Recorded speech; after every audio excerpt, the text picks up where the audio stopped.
Self-knowledge is non-dual. That is, in this knowledge, which we refer to as self-realization, there is no differentiation of a knower, the knowing, and the known. That is to say, in self-knowledge, your own existence or being is the knowledge. And the self that is known is not an object. And the one who knows is not an individual entity.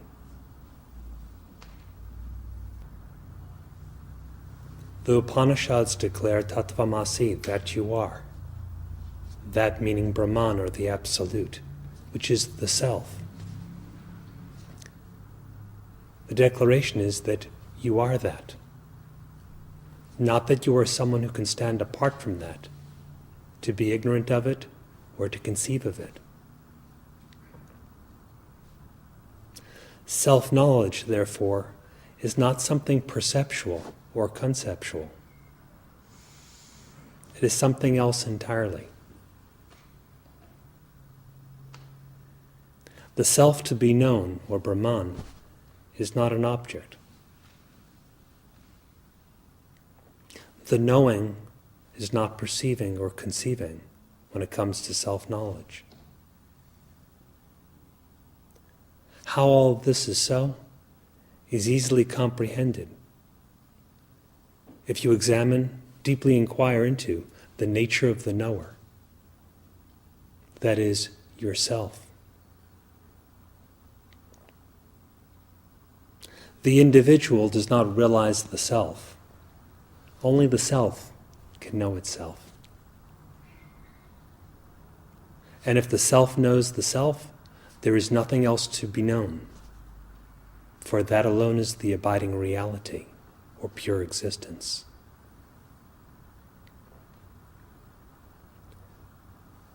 In order to know the self as it is, to abide steadily as that, the Maharshi recommends, he gave instruction in Inquiry, saying that one should give up the objectivizing outlook, the tendency to see oneself as an object. Give up the objective outlook and inquire as to who you are. When you identify yourself as an object, such as unnecessary limitation or bondage, and from that bondage, due to misidentification, comes any kind of suffering. To eliminate suffering, eradicate bondage. To destroy the bondage, eliminate misidentification. To have misidentification cease, simply inquire as to who you are.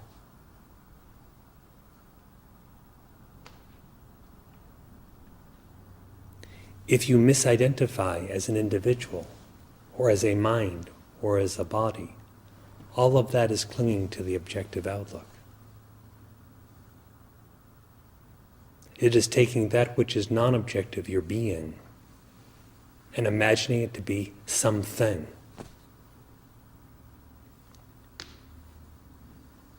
Whatever that thing is, in whatever form it appears, in truth, it can never be the formless. The formless alone is eternal, for every form is subject to destruction, a birth and a death. The formless alone is eternal. As the Maharshi points out, the eternal is alone worth seeking and realizing. And the eternal is that, the real self itself. And only the eternal can know the eternal. Only the self knows the self. So if you attempt to meditate or spiritually practice or to inquire, from what position are you attempting to do so? The purpose of a practice, any kind of practice, is to dissolve the false sense of ego and every false definition appended to it. So when we inquire to know the self, we do not grasp, as it were, for an object, the self, as if your self was apart from the self. For there are not two of you. There's only one of you.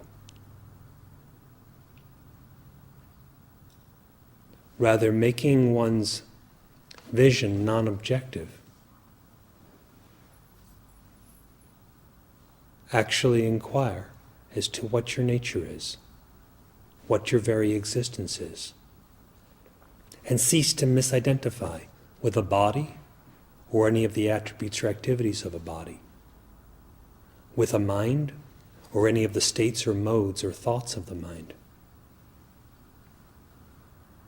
and cease to misidentify with what the Maharishi refers to as the I thought or I notion, the concept of existing as an individual entity, which we commonly refer to as an ego. All such misidentification is merely imagined. And when that imagination is given, as it were, the solidity of your own reality, it seems as if solid, as if it were the case. Just as darkness can be said to be dense darkness, even though there's really nothing there.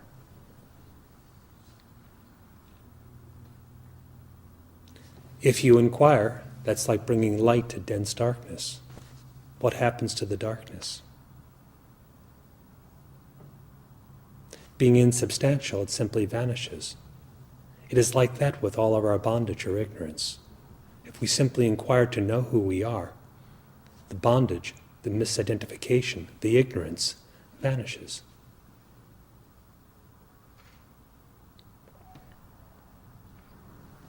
The Maharishi has said that to state, I know the self, I do not know the self, or I've realized the self, I have not realized the self, all such statements are absurd. Why? Who is it that would realize or not be realized? Who is it that would be knowing or be ignorant? When that very eye is examined and its I-ness vanishes due to its unreality, what remains is your own being, which is both infinite and eternal, unborn, unconditioned, and imperishable. And that itself is the knowledge. So the Vedas say Prajnana Brahman, supreme knowledge is Brahman. If it were perception, such as through the senses, or conception in the mind, it would not be so. But where knowledge is being, the only being that there is, the only being that you are, such is supreme knowledge, and that is Brahman. The knowledge is not objective. The you who would know the knowledge is not an individual. Therefore, inquire into who it is that seems to be the individual existence. Start just with that. You exist. If it seems individualized, examine, inquire deeply into this existence, into this innate knowledge of existence.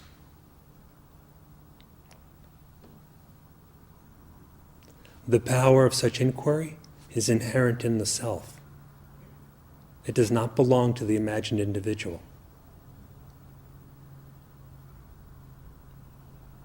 If you know yourself in this manner, then peace reigns supreme. The bliss of your own being is unveiled. There being no imagination to cover it.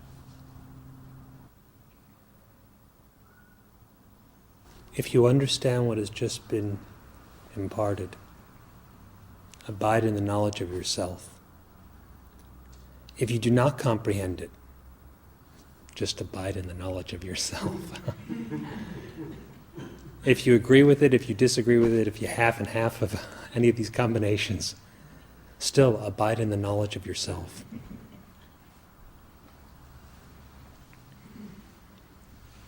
For self-knowledge, which is silent, is the actual teaching, and not the verbiage associated with it.